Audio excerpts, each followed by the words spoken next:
এগুলো ডিবেটের জন্য আমার ছেলেটা মাশাআল্লাহ দোয়া করবে সবাই দিলে আসতো যে গুঁড়া দিলে রান্নার টেস্টই চেঞ্জ হয়ে যায় অল্প দুধ দিয়ে দেবা যেটুকু ইচ্ছে অতিরিক্ত দিলে কালার চেঞ্জ হয়ে যাবে সাদা সাদা। আসসালামু আলাইকুম, কেমন আছেন সবাই? আশা করছি সবাই ভালো আছেন। আলহামদুলিল্লাহ আমরাও ভালো আছি। তো এই আর কি মাগরিবের সময় আর একটা মাগরিবের পর আর একটা ব্লগ শুরু করলাম। আশা করছি আজকের ব্লগটাও সবাই ভালো লাগবে।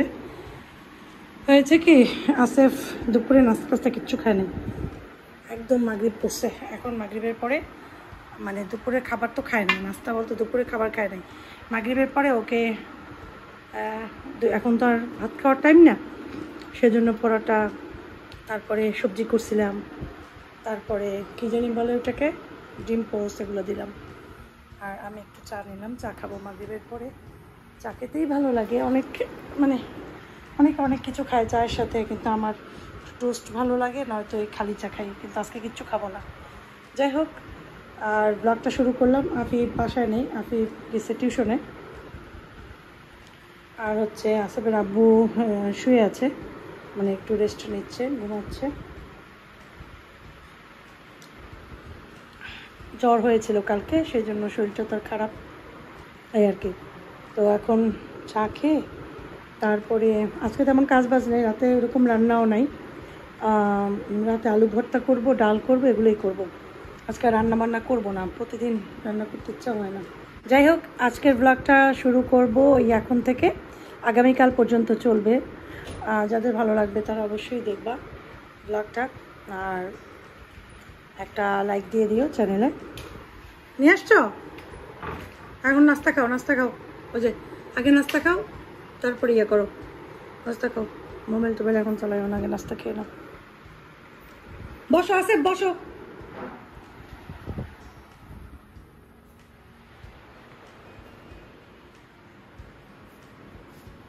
আফিফ এই বিস্কুটটা খুব লাইক করে, সে দেখা যায় যখন পড়তে বসে না বাসায়, তখন সেই বিস্কুট খায়, পরে খুব পছন্দ করে। সব জিনিস আফিফ খায় না, আফিফে চিপস দিলে খায় না, ওই শুধু লেসের চিপসটা খায়, কিন্তু বিস্কুট খুব পছন্দ করে, এইটাই। যাই হোক, আর আসিফ তো খাবার খাচ্ছে, খাও। আর এই তো কালকে যে সুজিটা রান্না করছিলাম, ওটা সবাই এত পছন্দ করছে, সেম আজকেও করছি। কিশমিশ, বাদাম, ঘি, তারপরে সুজি, এই তিনটা, আর এলাচি, এই সবগুলোকে একটু ভাজতেছি, বেশিক্ষণ একটু ভাজতে হবে, ঘ্রাণ বের হবে, তারপরে এটা তুলে ফেলবো। তো এইটা খুব চলছে। আমরা এখন আলু ভর্তা করব, সব কিছু রেডি আছে। পেঁয়াজটাকে একটু ভেজে নিয়েছি, কিন্তু পেঁয়াজটা গরম, সেই জন্য মাখতে পারিনি। তো সেই ফাঁকে আমি চিন্তা করলাম তাহলে সুজিটা বসাই। আর এখানে করছি ডাল, ঘন ডাল। আজকে একটু ঘন ডাল করছি, পাতলা ডাল আফিফ পছন্দ করে না। ডিম ভাজা, এই হচ্ছে রাতের খাবার আমাদের। খাওয়ার পর তো ওরা একটু মিষ্টি আইটেম খাবে, শ্বশুরের মতো আমিও 2-1 চামচ মুখে দিই, অনেক বেশি দিই না, 2-1 চামচ মুখে দিই। তো দেখো ভাজা এটা ডান, এখন আমি এটাকে তুলে ফেলবো এই প্লেটটায়। তারপরে আর ভাত, এটার ভিতরে ভাত, এই মরিচটা রাখছি, খাবো আমি, ঠিক আছে? তো এখন তুলে ফেলবো। এটা তুলে করার জন্য চিনি দিতে হবে, ওইখানে অনেকখানি সুজি, বুঝছো, একটু চিনি লাগবে। তারপরে এটা আস্তে আস্তে ক্যারামেল হবে।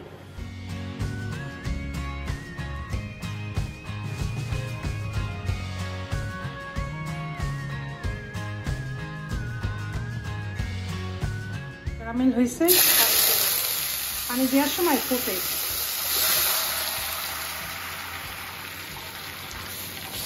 এই সময় যখন ফুটবে তখন এই যে দিয়ে দিলাম সুজিটা পুরো। হ্যাঁ,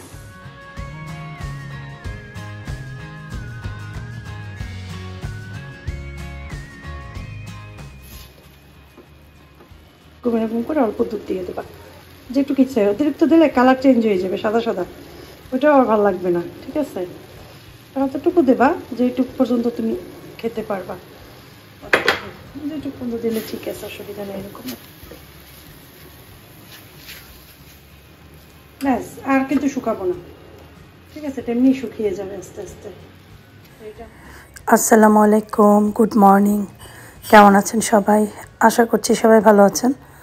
আলহামদুলিল্লাহ আমরাও ভালো আছি। সুন্দর একটা সকাল শুরু হলো, একদম সকাল। তো আশা করছি আজকের ব্লগটাও সবার ভালো লাগবে।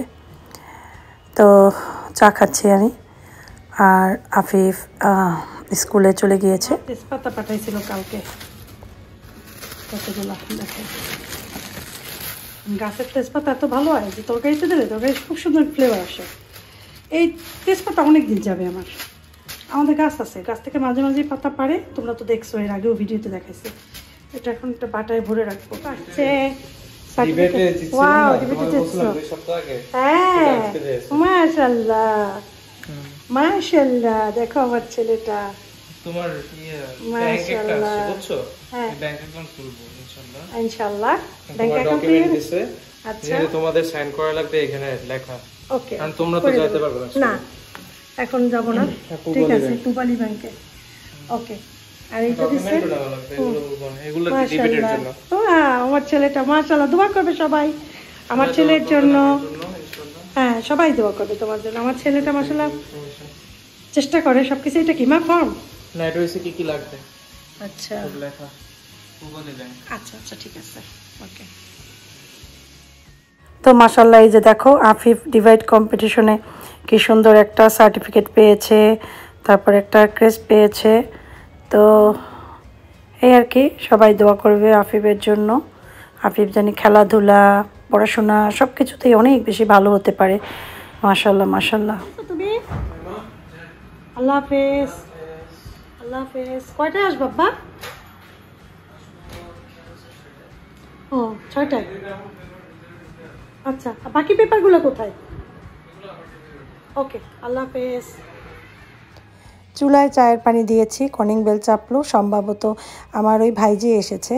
আমি আর ও একটু যাবো তানসিদের বাসায়। আম্মার জন্য একটা 3 পিস কিনেছিলাম, সেটা বানাতে। তো ওই চলে আসছে।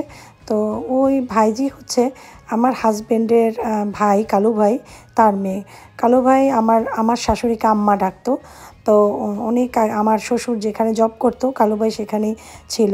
তো দেখা গেছে আমার শাশুড়িকে সে আম্মা ডাকতো, আর খুব ইয়া করতো, মানে মায়ের মতো শ্রদ্ধা করতো, রেসপেক্ট করতো, এরকম। তো তার ছেলেমেয়েরাও অনেক ভালো। আর মেয়ের ভিতরে একটা মেয়ে ঢাকা থাকে, আর এই মেয়ে বরিশালে। অনেক আগের থেকে, যখন আমার বিয়ে হয়েছে তখন থেকেই আমাদের সাথে মানে খুব ভালো একটা সম্পর্ক। আর বিশেষ করে বয়সের দিক থেকেও কাছাকাছি বয়স, তো দেখা যায় তখনও আমি ওকে ছাড়া চলতে পারতাম না। আর একটা বান্ধবী আছে, ও এরকম আমার কাছে কাছে থাকতো। আর এখনও সেম, আমি একা চলতে একদমই পারি না। এটা সব মানুষ অবাক হয়ে যায় যে আসলে কীভাবে। আসলেই সত্যি, আমার একা কোথাও যেতে ভালো লাগে না, আমার কিচ্ছু ভালো লাগে না। আমি সবসময় একজন সাথী চাই, আমার মানে মেয়ে বান্ধবী চাই, যে সবসময় আমার সাথে সাথে থাকবে, আমি গল্প করব, আমি মানে সব সময় চাই। এজন্য আমার সবসময়, যখনই আমার 3টা ছেলে হয়েছে, আমার প্রথম ছেলের পর মনে হচ্ছিল দ্বিতীয়টা আমার মেয়ে হবে, কিন্তু হয়নি, ছেলে হয়েছে। কিন্তু প্রথমটাও আমার মেয়ের শখ ছিল, কিন্তু ছেলে হয়েছে। দ্বিতীয়টাও মেয়ের শখ ছিল, ছেলে হয়েছে। তৃতীয়টাও মেয়ের শখ ছিল, ছেলে হয়েছে। এজন্য আমি মেয়েদের প্রতি আমার একটা টান খুব বেশি সবসময় কাজ করে। তোমরা সেটা বুঝে ফেলেছো ফালাককে যে দেখি তাতেই, তাই না? হ্যাঁ, মেয়েদের প্রতি আমার একটা মায়া মমতা খুব বেশি ছোটোবেলা থেকে। এবং আমি চাচাতো, মামাতো, ভাই বোন এদেরকে এত বেশি ভালোবাসি, যেটা মানুষ কল্পনাও করতে পারবে না, হয়তো তারা নিজেরাও জানে না। কারণ আমার যেহেতু কোনো বোন নেই, সেজন্য বোনের প্রতি একটা মানে সিম্প্যাথি সবসময় বেশি কাজ করে। বোনদেরকে আমি ভালোবাসি, দূরে থাকলেও তাদেরকে নিয়ে আমি চিন্তা করি, আমি ছোটোবেলার কথা মনে করি সারাক্ষণ, আমার খুবই ভালো লাগে। বা যাই হোক, ওই ভাগ্নিকে নিয়ে চলে আসলাম, এসে আম্মার কাপড়টা দিলাম। আম্মা কিন্তু কাপড়টা চয়েস করছে, কিন্তু বুঝলাম না কাপড় কম হয়ে গেল কেন, হাতার কাপড় শর্ট পড়েছে। তো তানসি বললো যে বুবু, হাতার কাপড় তো শর্ট, তা আমি বললাম তো ঠিক আছে, আমি আরেকদিন আবার যেয়ে নিয়ে আসবো দোকান থেকে। এই কাপড়টা চয়েস করেছিল আম্মা নিজেই। তো যাই হোক, এখন হাতার কাপড় নিয়ে আসতে হবে। তো আমি বললাম তুই ততক্ষণ তাহলে জামাটা, বলে কি বুবু আমি জামাটা সেলাই করে ফেলি, হাতা তুমি আর যেদিন নিয়ে আসবে সেদিন হাতা লাগিয়ে তোমার কাছেই দিয়ে দেবো। এরপর বাসায় চলে আসলাম, আমার ওই ভাতিজিকে বাসার সামনে নামিয়ে দিয়ে চলে আসলাম। এসে রান্না বসালাম।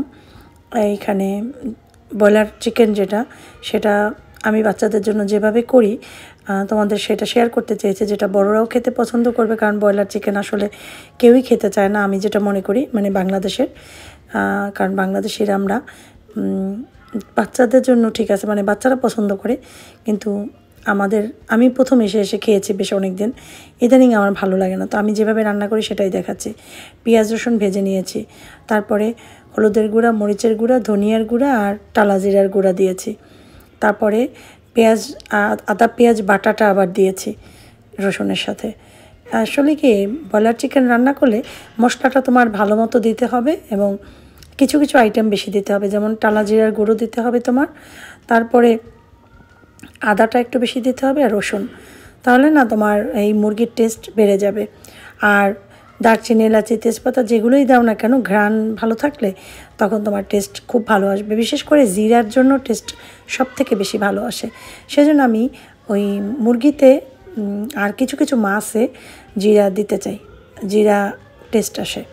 যাই হোক, মাছ বলতে যে বড় মাছগুলো, ওগুলোতে জিরা বাটা অথবা জিরা টালা দিলে খুব টেস্ট আসে।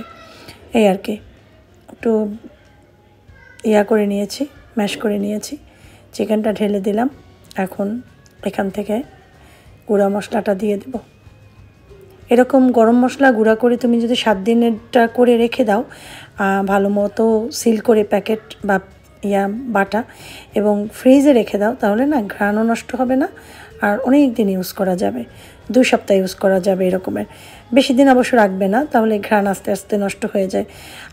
আমি দেখেছি বাংলাদেশে নষ্ট হয়, আমরা যে বাইরের দেশগুলোতে 1 মাস 1.5 মাসও রেখে খেতাম, ঘ্রাণ নষ্ট হতো না। ওয়েদারের জন্য এটা হয়, বাংলাদেশের ওয়েদার একদম স্যাঁতস্যাঁতে, সেই জন্য এরকম হয়। আমাদের আজকে রাতে শুধু চিকেন দিয়ে খাবো, আর চিকেনটাকে অবশ্যই ভালো মতো কষিয়ে তারপরে রান্না করতে হবে। ভালো মতো না কষালে কিন্তু মজা হবে না। আমি চিকেনটা বেশ কিছুক্ষণ ঢেকে কষাবো, এরপরে আলু দিয়ে দেব, পানি দেব, তারপরে আমি এটাকে 3টা সিটি দিয়ে দেব। প্রেশার কুকারে করলে এভাবে করেই করো, খেয়ে দেখো, ভালো লাগবে। রান্নার সব প্রসেসের ভিতরে একটা প্রসেস হচ্ছে বেশি করে কষানো। যত বেশি কষাবে তত তোমার তরকারি খেতে মজা হবে, এটাই। আর মশলাগুলো যদি পারফেক্ট হয়। তো এলাচিগুলো এত ভালো এনেছিলাম গ্রিন কালারের, চেষ্টা করবে যখনই এলাচি কিনবে গ্রিন কালারের কিনতে। আচ্ছা, তেজপাতার কথা আমার এখানে মনে ছিল না, পরবর্তীতে মনে হয়েছিল যে আমি জানি কি বাদ দিয়েছি, পরে দেখলাম যে তেজপাতা দেওয়া হয়নি, সাথে সাথে আমি 2টা তেজপাতা দিয়েছিলাম, যেটা আমি আসলে ভিডিও পরে আর করতে পারিনি।